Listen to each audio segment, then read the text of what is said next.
I am Abby. And I'm Ava. And we're talking all things EastEnders. And everything that comes after. This week we'll be recapping episodes from the 23rd to the 27th of February, where we will be talking about Johnny and Callum's blackmailing storyline, Penny's pregnancy discovery, and the unravelling of Ravi's breakdown. Dun, dun, dun, dun. Let's get into it, guys. We're back. Cling, clingly-loo. Cling, cling. Oh, we're back. We're back. Sorry, guys. I know we said we were taking 2 weeks, and we took a month. We needed it. We needed it. Do you know what? When you're away, you actually just should be away. Yeah. And even though we love doing this, to download all the episodes and do that was still giving us too much responsibility, and we just needed to unwind, didn't we? Yeah, we were like, you can't be other side of the world watching EastEnders. You can, You but can, like, that's and we commitment. will. That is commitment. But if you followed us on TikTok, you Tic-tac-toe. check your TikToks at me. If you follow us on TikTok, you'll see what we got up to. Yes, we were both in Sri Lanka. We was having the time of our lives. I went for 3 weeks. I know, I went for just under 2. You need it. I feel like when you go away, it takes about 2 weeks to actually unwind. For real. I said that, I was like, near the end, I was like, I haven't even unwound yet. Yeah, even me in the second week, I was like, okay, now. That's why I feel like they give us 25 days a year holiday. Because they never want us to I need a unwind. month at a time. Yeah, 100%. Really, truly. Sometimes you're still thinking about what's going on, and then you're like not appreciating what's in front of you. I feel like if you did, if with 28 days holiday, or 25 or whatever, really, you've only got enough time for one big one and then a few small ones. And it's like, no, we should be able to, if we are able to, like financially, whatever, responsibility-wise, we should be able to take 2 big breaks. Yeah. Even if you don't go away, just to unwind, be at home, chill out. I do think that we need to up the holiday allowance. Up the holiday allowance, for sure. You know what I mean? 28, 25 days I know, it's the minimum, really. I know, it's ridiculous. 20 out of 365. Joke. Absolute joke. Not enough. I just wrote a poem about this, didn't I? Yes. Check it out. Check it out. Abby Udin, ABIIIUDDIN on Instagram. It's called The Grind. Yes. And it's about the daily bloody grind and how it ain't on.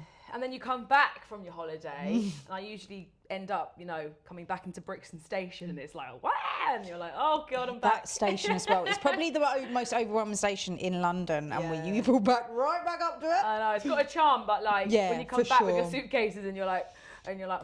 I have an absolute love-hate relationship with that station. On the wrong day, I just can't be asked for it. On the right day, absolutely love it. It's a hoot. And over the years, it's gotten so busy. It's like sardines. It is just in the Especially mornings, on the weekends, where all them like, gentrifiers. Oh my God, and everyone's pissed. Everyone's pissed.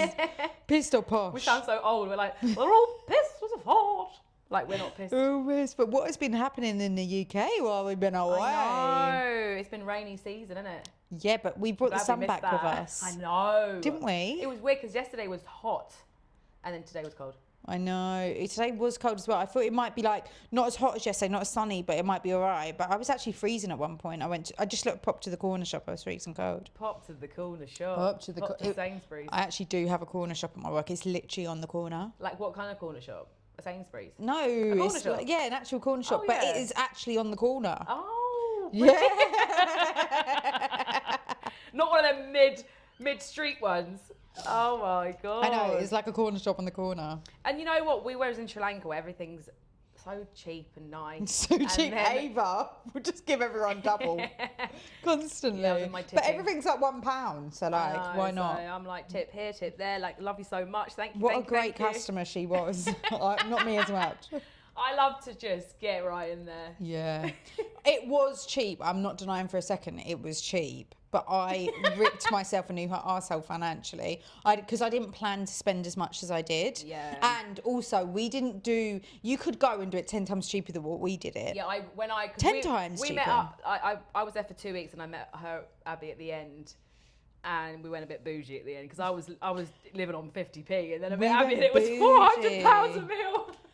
We went bougie. Well, it was like 30 quid a meal, which obviously is For good. what you get. But you are in Sri Lanka. No, but we were in the bloody tourist bit. I know, proper. Which, you know, it was cheap for what it was. I know, I do wish I did do a little bit more authentic. But who cares? Do you know what? I actually, do you know what? I didn't eat enough curry. You remember when we had that authentic buffet at the safari? Yeah, that was. We stayed at safari. We'd eaten our body weight in food during the day. We was like, we don't want dinner. We'll just go down. I said, come down with me. I'm just going to get a little snack. I was in my pajamas. We came and down. everyone was dressed up. Yeah, all these couples because it was a safari. So like, it was really coupley, wasn't Yeah. it? And you only stay there 1 or 2 nights. The best hotel we stayed in the whole time, wasn't it?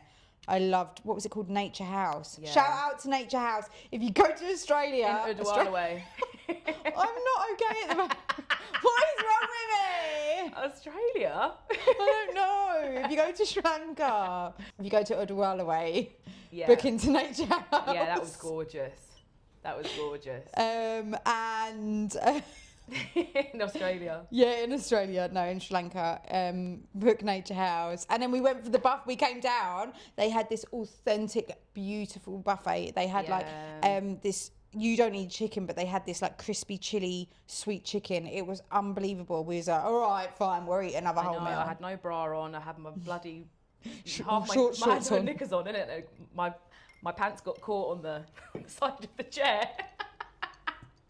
Yeah, that's the thing is when the first 2 weeks, I was doing a lot of curry and eating cheap and then along the coast. Obviously, they're all like homestays, so the families cook, so it's all like home cooked meals a lot of the places, which is just really nice. I don't think I stayed in one place like that apart from Nature House. Yeah. Silly, really. Yeah, but you know, you wanted to get beach, so if you go to the beach, it's always more touristy, isn't it? Down the south, but you know along that what? bit. If I'd done it again, what made me feel most alive, what I was most lit up by, was the non-beachy places we went. So it's interesting, isn't it? I think because I've been to so many touristy beach places in Asia, because I lived in Thailand when I was young as well, that I was like, oh, it is just another. It's gorgeous, of course, but like I think what really grounded me was the safari and Ella. Yeah. The first 2 weeks I met my parents and we were like more mainland, so there's like more jungle and you're just in nature and no tourists, and then you see the tourists and you're like, oh my god. Yeah. Even though we are tourists, but we are. There are bits you can go. No, you know, it's like overwhelming with tourists, but for sure. Beautiful beaches though. So beautiful. I loved it. And the sea was Dickwalla gorgeous. Beach was great, wasn't it? We loved Dickwalla Beach. Yeah. We loved it with the waves. It's too far. Yeah. We was with our friend and he was like filming on a GoPro and we saw out where there'd be like fishes and he like ducked his head under ready to go. He's like, I'm going to go out there. Literally came back up 1 second. It's too far. Yeah, and he was standing still. Yeah. But do you remember we went to the club there and I got the shits? Oh, yeah. I spent half the time my in the God. toilet and there was a massive queue. She was like, I could see her sweat dripping from her brow. She's like, I've got to go back. I had a really spicy curry and then it was like mid-club and I was like, I went back and the queue was double the size and I was like, I don't know if I can hold this. And then I snuck in because I'm quite good at sneaking in because I hate queuing, it's my pet peeve. I just hate it. I can like slot in and I managed to get in and I was in there for about 52 hours. I know, and I was queuing at the bar. It took me that long to get to the front of the bar. You had 22 different hairstyles by the time I came out. Yeah, that was the first time we went in. I don't really done my hair. She came out, I looked completely different. But yeah, it was a laugh. So we came back and then the BAFTAs, because I was like offline and then the BAFTAs. Yeah, I know. That was the other day, wasn't it? Yeah, it was crazy. I don't know if I presume everyone that's listened is going to know what happened. But of course, Michael B. Jordan and Delroy, I don't know his surname actually, I know his first name's Delroy, was presenting a award to black men. And John Richardson, he is someone with Tourette's. He is the film I Swear, which is beautiful. Have you seen it yet? What is it? I Swear. No. The film. No. It is unbelievable. I watched it the other week with my mum, and it's basically about a man that has Tourette's and he goes on to like, you know, that's being his life works, but it's about his life story. He's called John Richardson, and they ended up winning loads of awards. So he was there as well, even though he doesn't act in it. Someone acts as him. And unfortunately, due to his condition, due to his Tourette's, he shouted out the N-word during them presenting. Painful. And the BBC decided not to edit it out. I know. But then when someone said Free Palestine, they edited it out. It is crazy. I was infuriated, Ava. I was so angry because what damage they've done by doing that could have been resolved in the room. There could have been apologies given in the room. There could have been safeguarding happening in the room, making sure that Michael B. Jordan and Delroy and all the other black people in the room are feeling okay. They'd already been prepped that there was a man with Tourette's there, so they might hear like profanities or whatever. And they could have checked in with him, because obviously he would have felt mortified from it, which he has. He's come out and he has said how sorry he is. It's not what he represents. Because the thing with Tourette's as well is the only good that can come from this is the fact that people are having more conversations with it. But like, Tourette's can be really cruel, and it can literally make you say the thing you least want to say. Do you remember that program back in the day? It was about Tourette's, and she'd be like, kick him in the nuts, send him to space, kick him in the nuts, send him to space. No, what and was it's it? like, oh my God, what was it, guys? It was a program about Tourette's. Just related to that. I don't remember But it. you know what? I'm not surprised, because they love to create a fuss. They love to create drama. If they wanted to, they could have. And The BBC. They knew what they were doing. Yeah, they knew what they were doing. They knew that this was going to start kind of an uproar. And they love to do stuff like that. They're gross half the time. Oh, I know. I'm so infuriated. It was a decision to do that. Of course. It was an absolute decision. That wasn't a mistake. That wasn't a misjudgment, because you was editing things. Like, we know it wasn't live because you edited out Free Palestine. And one thing I want to say on that message about Free Palestine, it wasn't just Free Palestine. It wasn't like fuck the system. It wasn't like fuck anyone. It was actually a really, really beautiful message where he honoured his ancestry and the immigrants that have come here, and he encouraged them to, like, you know, and then at the end he like honoured the people of Sudan and Congo, and then ended it with Free Palestine. And you edited that out. He wasn't even given a whole, like, not that they should, but like, I fuck them, fuck the system or anything like that. He actually was honouring, like, you know, immigrants and what they're doing. Because it's not. When we look at the news, no one's allowed to say Free Palestine or any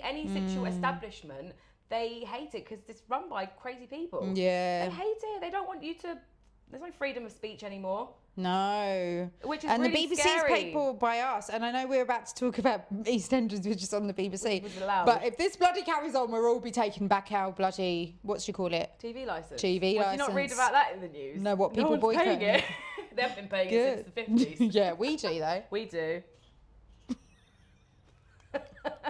We pay all sorts.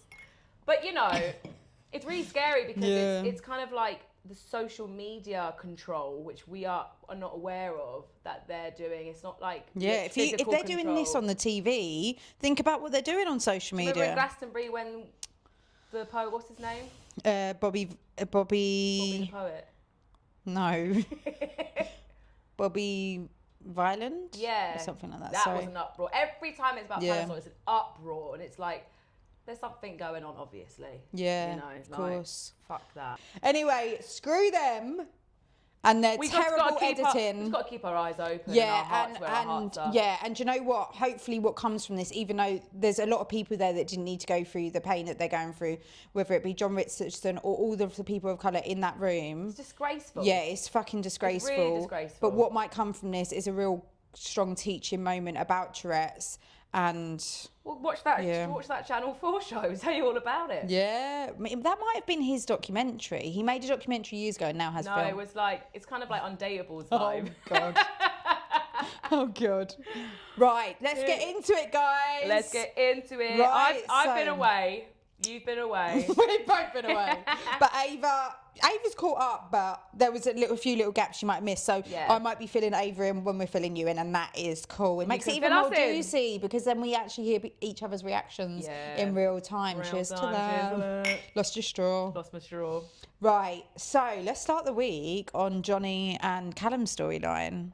So how it starts, I think at the beginning of the week, is the meeting with Tim where he asks Callum to do the dodgy, find out information from the police station. Callum says no, so then his toys are out the pram. He sets up a trap where it looks like Ben's going to get 10 more years in prison, gets him to Robbie's house. God, it sounds so complicated. I was lost. Yeah, it did get a bit like that. I just was annoyed by Johnny.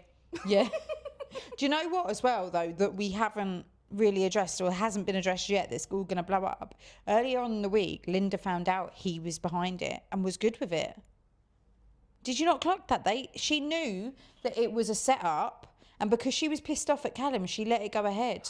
So Johnny doesn't know that yet. That's going to come out at some point. Linda's going to be in big trouble. All I'm saying is those two relationship is heading for a breakup. It's too much. You've been together 2 minutes. Johnny's toxic. Yeah. Been together 2 minutes. Why are you trying to make this man who's been married to this person in prison, Ben, who's got a daughter with him? They've got a child. Trying to make him. I hate it when people don't factor in the children. Yeah. It really annoys me. And people do that. That's a red flag. Yeah. What is marriage really and truly? You've been together 2 minutes. Yeah. No, I completely agree. Calm down, Johnny. And also, he's like, oh, I know you put Lexi, you can't always use Lexi as an excuse. No, he should be using Lexi as an excuse. She's lost her mum, her dad. Literally, everything should stay about Lexi for the first 6 months. Yeah. Not 6 months, sorry, like years. Do you know what I mean? For years. 6 months is a pivotal point in the brain. Like, if you get with someone, guys, I made so many mistakes already. This thing, I don't know what I'm talking about. You're at the 6 months mark.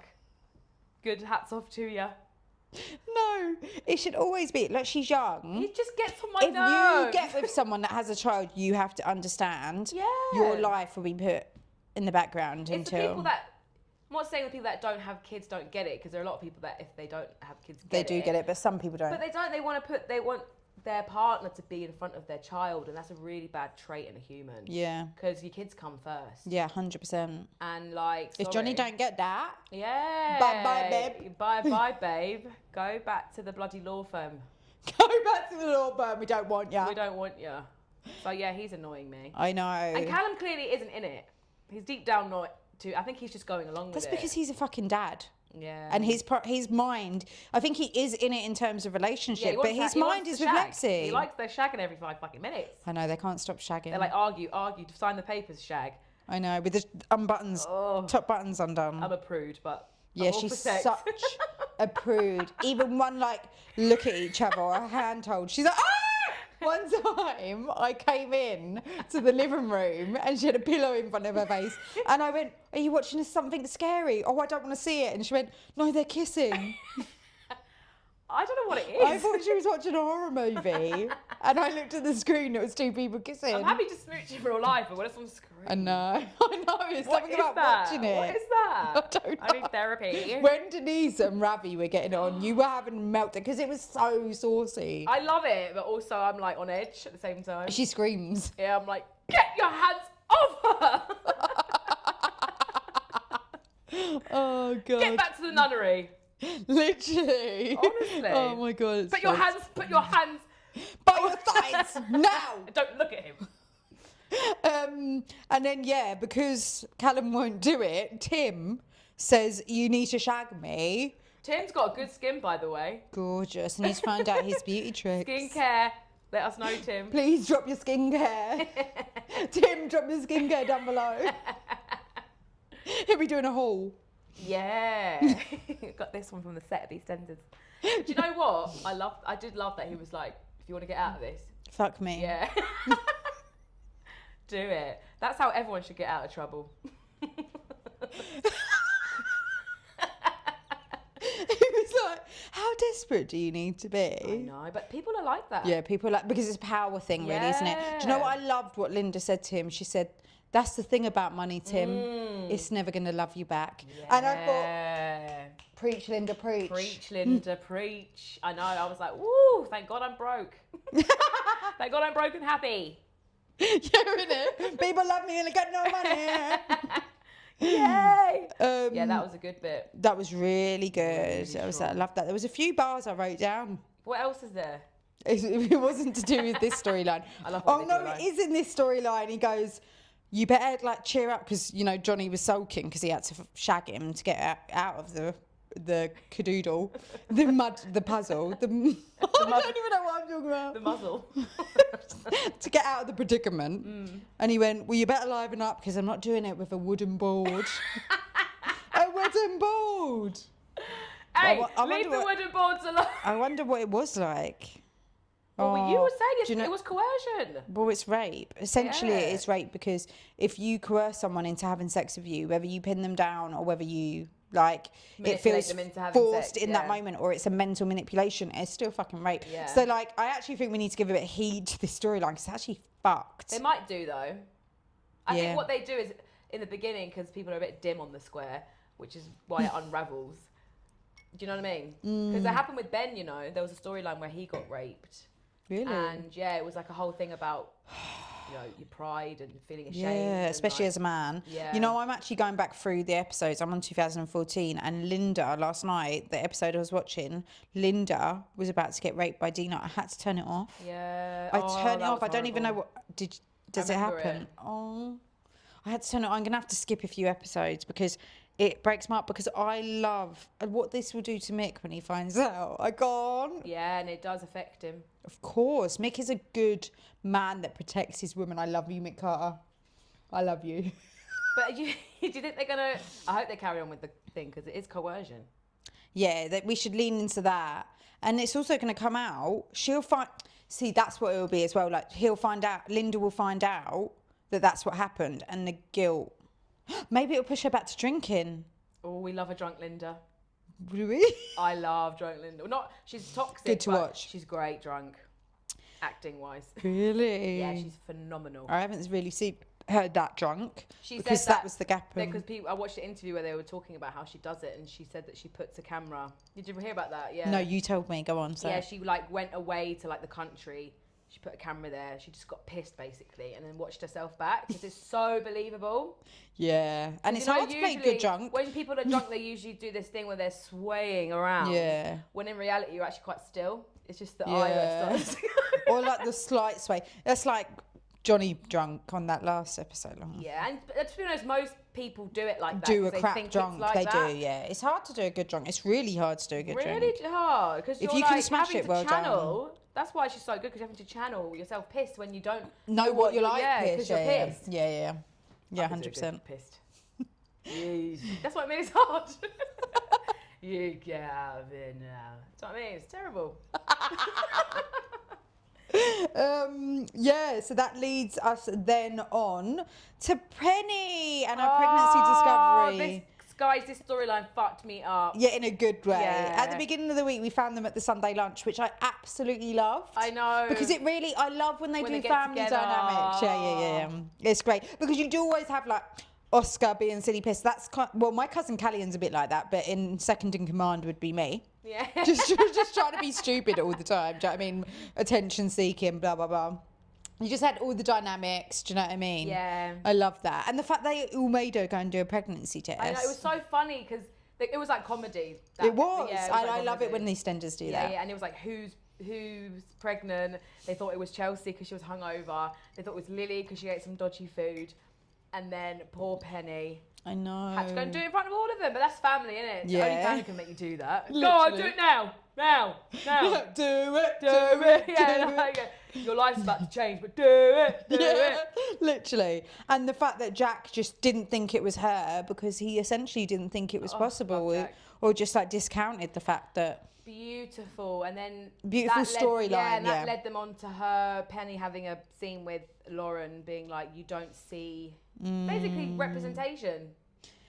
100% representation, and that is what EastEnders does best, and that's why we love it. That's why my heart was pulled. It's really made me like Penny. Before, I haven't really warmed to her because I missed the chunk when she first come into it. She hasn't had like a big thing yet. Yeah, and then now I really love her. Yeah, she's gorgeous as well, isn't she? And she's playing it really well. She's playing it amazingly. And she's like, people don't realise that the films we watch, the shows we watch, is all representation. It basically brings you up. 100%. And that's why back in the day it was just all the same faces, still is pretty much in Hollywood. Yeah. And you don't have that representation. And it's so important. Yeah, and it's important. You. 100%. And it's important to have representation of who you are and of who is different to you. So you're not like weirded out by people different to you, or you can understand people different to you. And it's important to see you in stuff as well, like especially people that have disabilities, especially people that are minorities in any way, shape or form. Do you know what I mean? Honestly, we underestimate the power of our fucking screens, guys. We do. It's so important. That's why we love EastEnders. Shout out. So then ends up that Jack pulls his fucking socks up and sorts himself out. I did like the scene when he goes round to Penny's and then Lauren's there. And you got your two Break it girls down. there. Because behind every man, there's women being like, "You're an idiot." 100%. And it does normally work like that. You have someone that's a tiny bit separate to mediate, but in the family. And like that was Lauren. And that is Lauren who she is anyway. She's good at like, you know, sorting things out. And realistically, her dad is worried. Jack is worried because it's a first time. Yeah. So disability or not, he's new to it. Yeah. So it's having to navigate it and, you know, his react. I love how they're showing his reaction is like, oh, he's always overreacting, Jack. Yeah. And then how he came around to it. Like, yeah. you should not be. Yeah, you should keep your temper a little bit more. Oh, and then she's with Vinny. It's all too much for me. I know. And Vinny finding out, I love myself a soft man. Oh. Don't you you? love them crying in your arms. I know. It's so funny. It's like, there was about Ravi, but still, like, you know, when like a man cries in your arms, you're like, don't cry. Don't cry. He needs me. Yeah, stay with me forever in this position. You don't need anyone else but me. And then they're like, I'm all right now. No, No. Remember that trauma? Yeah, get right back to that place. Keep on crying. Yeah. You're upset, okay. Come to mummy. Oh, God, I love it. He's so sweet. Oh, he's such a Vinny. sweetie and he deals with it so well. Oh, they're in love. It's a real healthy relationship. Isn't it a real good example of how she really communicated her defence mechanisms, why she is the way she is, which is so fucking understandable. Imagine being disabled in this world. Yeah, This world is not good enough. It's not designed for and it. it's not designed for it. We're still so far behind where we should The be. thing is, that's why I love it, because like my friend's dad's in a wheelchair, and when I visit him and you go around with him, you realise how not set up it is for the world. Even the pavements. Yeah. Like, most of them don't have a flipping thing for you to go up. Walking into places, the doors. Like, yeah, the size of the doors and so many. I follow this man on Instagram who was on Queer Eye, and he's in a wheelchair, and then like he's always representing for just the world to be a little bit more, what's the word, like enabling people. Yeah. You just don't accommodating realise, or because when you don't have the thing, you don't notice it because we're all self-absorbed and we're going through our own lives. But then when you actually deal with it, it's like the world is not set up. No, not at all. It's really bad. And we're definitely not making the strides that we should be making for disabled people. Abby and Ava for president. Oh no, God, we've really touching on all the topics. I'm in my Buddha era from Sri Lanka. I got real spiritual. I did. I found myself. Saw five Buddhas. I know. I saw a more spiritual side of yourself. Even just conversations, like we dug a bit deeper, didn't we, darling? Before it was 2 latkes and a packet of crisps, and now it's, what do you think? What do you think about the world, babe? No, it did.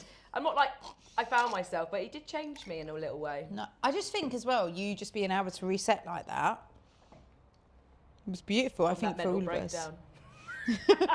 I'm joking. Breakthrough, baby. Breakthrough. But also, what I do want to say on Vinny, and I mean this in the nicest way possible, he's such a little dork, isn't he? Oh, no. But that's what I know. love about him. When I can't even remember what it was that he done at that time, but he just come on screen and done something, and I thought, you're such a little nerd. Why can't they all be like that? I know. I do love that soft boy energy. I think having a nerdy side to a human is good. Yeah, 100%. I love a soft boy. You know that. Well, not all nerds are soft. No. Imagine a gangster nerd. Gangster nerd, yeah. There's loads of gangster nerds. They run the world. Yeah. They run the world. Well, they're more like sociopaths. Yeah. And psychopaths. Yeah, they're not gangsters. They're psychopath nerds. No, but they are quite intelligent. They're just not like Elon Musk and all that. Yeah. They're like robots. Or like Mark Zuckerberg. Oh. He's such a nerd. How can someone be like that? It's so weird. Oh, I can't even. I can't too even. Deep, too deep, I too can't. Deep. Rewind. It actually hurts my head. I know. I like soft boy energy. Anyway. Yeah, you have to. Yeah. What is I've had my days of liking hard men. You know, that's what the girls want with the we all got daddy issues. Yeah, exactly. Like, I grew up around hard men. I've had enough of my life. I'm done. Bye. Yeah. Give me soft. Give me soft. Not in the bedroom though. Anyway, how old is Vinny? I know. Is he 25 or is he 35? Someone I think please it's the tell outfits me. they put him in. Yeah, like what, make him older or younger? I think they tried to make him younger. But he is older? It's the curtains as well. It's also the upper ear piercing. It's a chameleon. He is a chameleon, our Vinny. You know, anyway, bringing us on to Ravi, and that's... The Panisars, going through it. No, he's not a Panisar, he's a Gavati. Oh, he's not a Panisar. He's a Gavati, I think it is. Not Gavati, Galati. Yeah, Ravi's a Galati, but Vinny's a Panisar. Yes, yes, that's what I mean. Yeah, so Ravi, Galati, and the Galatis. Oh, it's all happened this week. Let me get back to my notes. It's all happened. So, first of all, I want to address the fact that Ravi got beat up last week. There's no longer a mark on him. By who? Do you remember? But the three... Oh, I didn't maybe you missed this. Basically, we're in Harry's bar. Who beat up my boo? We were in Harry's bar, and you had these three like white men in suits, like racist. Oh, were they from the drug deal community? No, No. They were from like who knows what community, and they were a bit rude to Ravi. So Mark got him slung out of there, stuck up for him, and then Mark left, and they tried to start on Mark. So Ravi got involved, scared him off. Done, and then Ravi and Mark had a little chit chat bonding moment. Mark goes off. Ravi's walking home, and the three men show up. But you know he's into this self-harm at the moment. PTSD. Yeah, but you know he's into self-harm at the moment. Remember I clocked that. I know you clocked that something was going on. He let them beat him up. So he had all these marks. Oh my god. I know. That's really sad. They had a bar and everything. He's he really had going marks for all over his face, and then all of a sudden this week, not a thing on him. Oh yeah, because Ravi Hill's like no one's. No, EastEnders just skip through it. Really? Did he have any marks? Not a mark. That's unusual. His whole face and everything. But he had a mark the next day, but then next week they've all gone. Modern medicine is a wonderful thing. Bit of arnica cream. But yeah, I just think. Do you know that? So he let them beat him up. That's really with sad. a crowbar and everything. With a crowbar. In the park with the swing. Smashed him over the head with the swing. That's terrible. But that makes sense because he's got PTSD from punching his son. Which isn't funny, but I just feel like only on EastEnders. Oh, I think he's got PTSD from his whole bloody life. Yeah, it's finally his poor dad. It's finally, like, not poor dad, but you know. Finally getting to him, which I love because that makes sense. You can't go through all of that and still be a hard man. No, but also you can't go through all of that, be a hard man or be a good man either way, and it not have affected you. Yeah. Like, and also like there's no like good hard man. Like you can have a hard man that has morals or whatever and loves his family, but he's going to be tapped in some way because people can't act like that if they can't cut off some of their emotions. Yeah. Do you know what I mean? Yeah. It's so true. Like you can be a hard man with morals and the best kind of hard man, but there's some part of you that is just going to not be good. You know what I mean? Yeah, but like that's what I'm saying. Because the you build can, up. Sometimes you don't realise when people have stress. It's not like that thing equals stress. The build up of it subconsciously, and then it catches up with you, and then snap. 100%. And he is in a pressure cooker at the moment. Everything he's in that slow cooker, baby. That leg of lamb is just bubbling away. He is in the biggest pressure cooker. He is. God, thinking about it is bringing me to tears. Oh, bless him. You really have gone spiritual, haven't you? And I was like not that keen on Ravi, and now I just can't. I love Ravi. I love Priya at the moment. I love Nugget. This is who you love. Right, if you want to go there, I love Phil, I love Sam. I list everyone in EastEnders. I love them all. I love Dot. I love the Vic. I love Dottie. I love Nick Cotton. I love the Vic. No, I know that. I love the fruit stall. I'm not gonna lie, this week was kicking off. It was kicking. Pressure cooker. He's basically got to keep Mark off his back because he knows Mark is onto someone, even if he doesn't know it's him. He's navigating being an informant. Yeah. He hasn't got a job. He's punched his son. He's punched his son, who's now got epilepsy. He's not showing up in perfectly for Priya. Like, the pressure. The pressure cooker. Pressure cooker. And look, we saw it unravel in the bloody pharmacy. At the beginning of that scene, I thought, what the bloody hell is That's happening what I mean. here? You always don't wait. I wait.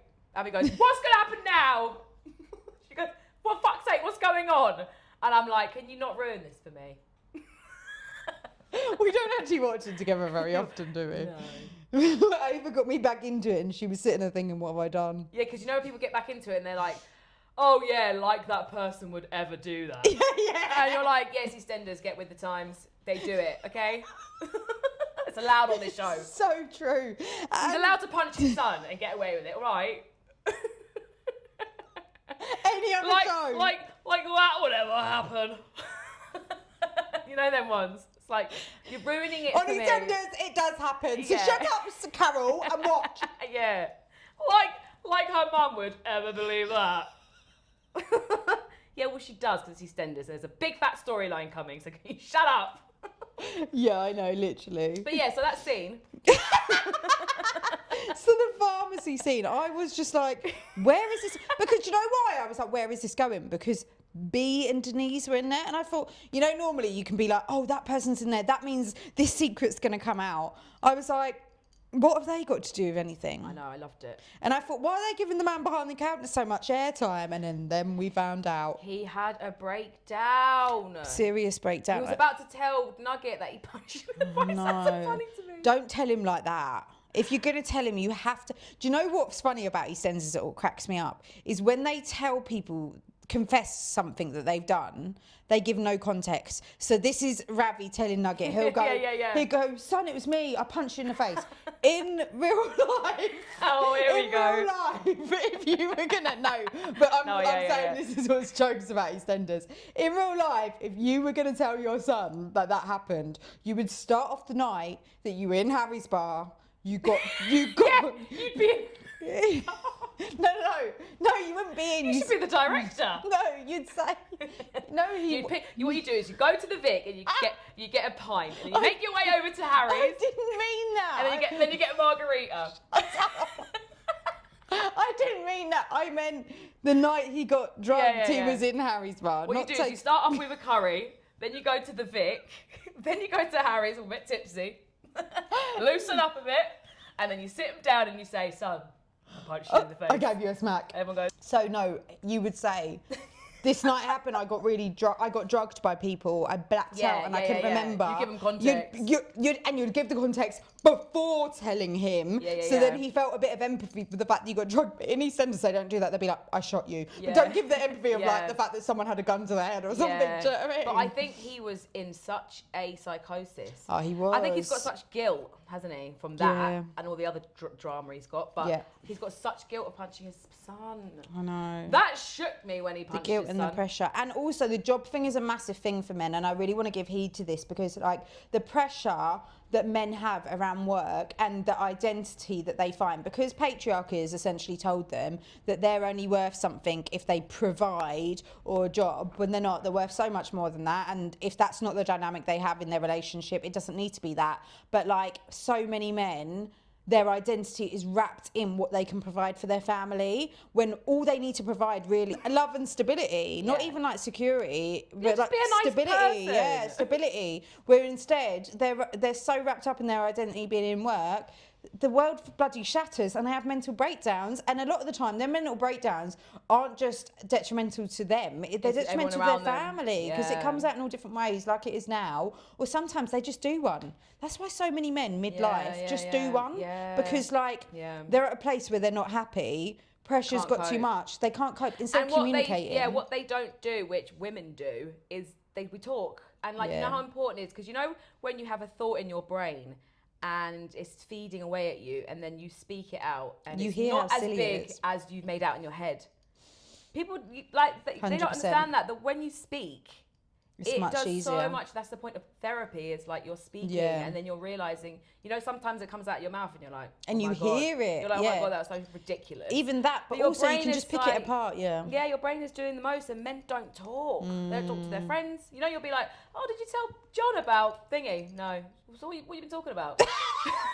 What do they talk about? Cars and football. No, I'm not saying all men are like this, but no. But what do they talk about? Talking is like, which they lack, and which is why I think because they hold it in, and then it blows. It breaks my heart. It does. Because they make it so hard for themselves by making out all of this, like, you know, like patriarchy, and toxic masculinity stuff. And also what they love to do is battle it themselves. Yeah. Which is why there's so much like male like depression as well, because I feel like they feel alone. Yeah. There's no representation of depression in men, really. Yeah, no. They feel like they have to battle it themselves. Yeah. Which you don't. Like, babe, it don't need to be this hard. Stop putting the pressure. Stop, like, this society you've made up that you have to be a certain way is bullshit. Yeah. And it's not just that you're oppressing women. You're actually oppressing your fucking self. Yeah. Bitches! No, but it's the way that society has raised them, though. Yeah, no, patriarchy. I'm not saying, I'm not even putting it on individual men. Yeah. Love ya. I'm saying, no, I'm really not. It's like a system thing. 100%. And like, do yourself a favour and break out of that. We love soft men. Soft men. Right. Crying that pillow. Crying that bosom. Counter mummy. Yeah, that brings us on to our final doof, which is this little side storyline. Yeah, which is going to get big. The AI with Patrick. Denzel has set him up with a little AI Anthony, which really, I love that it's showing you that young generation, they don't realise how harmful AI is. And the disconnect in humanity and technology. And then obviously the much older generations, like Yolande, she knows it's absolutely mental. But even our generation kind of know it's a bit tapped. But like, the younger generation, they think it's normal. Like we would if we were that age. And also how like technology possesses old people, you know, like that's how they get scammed. Yeah. Things like that, because it's so good and he's vulnerable. And that, it goes to vulnerable people. And now Patrick's, because Yolandi says, let people who have passed rest. That's how it goes. 100%. You need to grieve. You need to go through the process. But now she's opened a can of worms, she said. I loved what she said. I loved every word of it. I was like, yeah, Yolande, you say it. Yeah, but we'll see how that goes, because it's going to be we only got the like little teaser of that, so that will be unravelling. So I bet Anthony's happy. He's in the studio going, hello, yeah, Patrick. a bit of voice acting. Gets a little paycheck. Or is it AI? Maybe. Dun, dun, dun. Doof. Yeah. But yeah, that wraps up our week pretty much. Guys, I really enjoyed this week. Have you enjoyed your week? What did you love? Your prediction of the week? Yes. So I'm going to revert back to what my prediction I said earlier. I think that she's going to find out, that Linda's going to find out that Johnny slept with, what's his name again? Ted or something? Tim. And it's going to make her feel so guilty. Maybe she'll be pushed to drink again. Ooh. That's a crazy one. The drink thing. But that would make you feel mad guilty. Your son's been raped because of something you knew about. My prediction is that Johnny and Callum are going to break down. Oh, yeah, absolutely. Because hopefully. that man is bad news, Johnny. Yeah, get rid. You know what I mean? Get rid of him, people Callum. that make you do things in the name of love. No. Yeah. Like, let everyone be. That's when things don't last, is when you force people to do things in the name of love. No, love is to be free. Yeah. Oh, it's spirituality. That wraps up. That wraps up. To be free. Love is to be free. We've had a great week. Yeah, free. We've missed you. We're going to be consistent again. Yay. Get involved. Help us get back on track. We love you all. See you next week. See you next week. Like, subscribe, comment below.